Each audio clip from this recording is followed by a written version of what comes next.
Assalamualaikum warahmatullahi wabarakatuh. Kembali lagi bersama saya dengan Erik, tentunya masih di Erik Nugraha Official.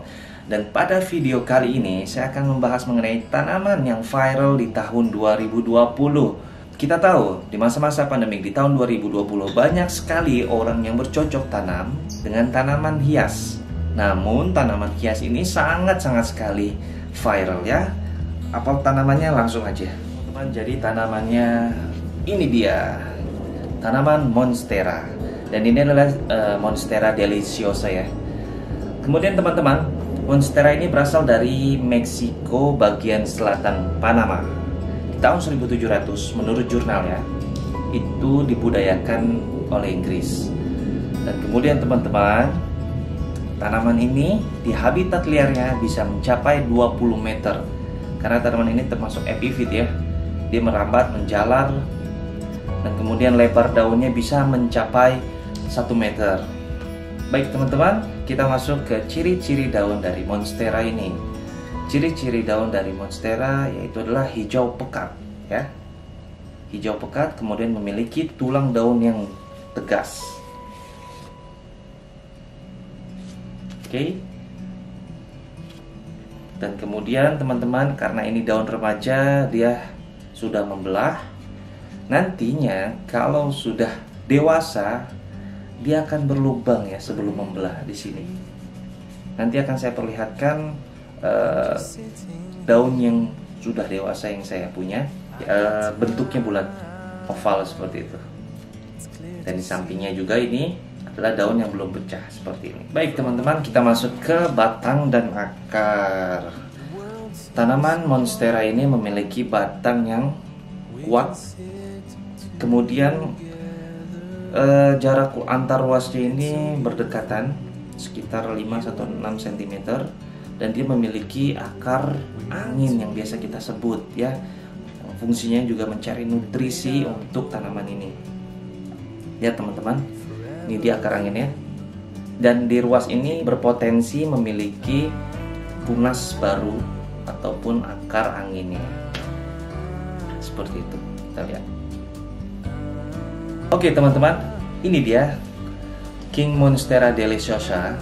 Jadi inilah daun yang sudah dewasa, kemudian batangnya juga sudah dewasa, dan ini masih bisa lebar lagi ya. Kalau ini sekitar 70 cm, dia bisa mencapai 1 meter dan ketinggian 20 meter di alam liarnya. Kemudian berlubang di tengahnya, guratan dari tulangnya lebih jelas lagi. Ini bisa lebih besar lagi teman-teman. Nah ini bandingannya yang tadi ya. Ini yang masih remaja, ini yang dewasa. Oke. Untuk harga itu relatif lah ya. Mulai dari harga sekitar 70.000 itu yang masih kecil, yang baby. Kemudian bisa mencapai di harga jutaan juga ada. Tergantung daripada dewasanya si Monstera ini. Semakin besar semakin mahal, semakin pertumbuhannya baik, semakin bagus ya semakin mahal juga. Karena memang tanaman ini ya banyak disukai orang ya, bagus sekali untuk rumah, indoor maupun outdoor. Jadi seperti itu aja teman-teman ya. Oke, jadi kita masuk di media tanam dan penyiramannya. Bagi kalian yang memiliki tanaman Monstera di rumah, baik yang diletakkan di indoor maupun di outdoor, kalian harus tahu nih media tanamnya seperti apa. Jadi karakter dari si tanaman ini memang kuat ya, tapi dia lebih suka kelembapannya yang terjaga ya. Sirkulasi oksigen yang masuk itu dia cukup. Jadi pakailah media yang poros. Media poros itu seperti apa sih?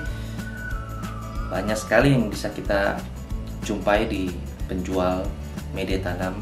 Ada yang sekam bakar yang sudah jadi terkomposisi, kemudian campuran-campuran dari media-media yang poros itu bisa kalian gunakan. Kalian juga bisa cari itu di toko-toko tanaman. Yang paling penting adalah cari media yang poros. Dan kalau saya pribadi, media tanam saya ini adalah seperti sekam bakar, kemudian pasir malam ya. Jadi sekam bakarnya yang sudah terkomposisi, ada kokopi, kemudian ada andamnya gitu. Kemudian saya campur juga pasir malang. Nah, di dalam pot ini sebelum saya letakkan media tanam itu saya isi batu koral ya, atau styrofoam sampai 1/4 di sini.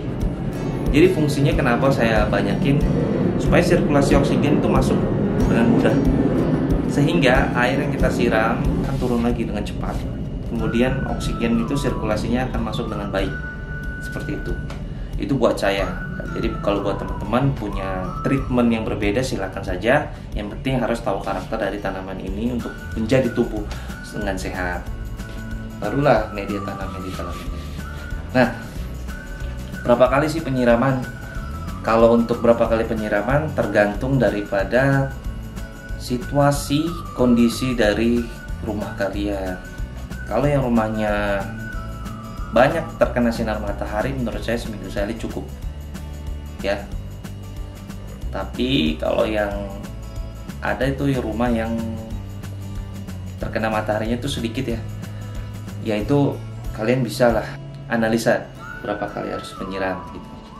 Dan kemudian teman-teman, bagaimana cara meletakkannya? Cara peletakannya itu jangan langsung terkena sinar matahari. Jadi dia butuh cahaya matahari tapi tidak terkena langsung. Tanaman ini lebih suka seperti itu, intensitas cahaya yang sedang. Nah, teman-teman, kemudian agar bisa tumbuh cepat itu bagaimana sih gitu kan? Ya kalian harus sabar ya gitu.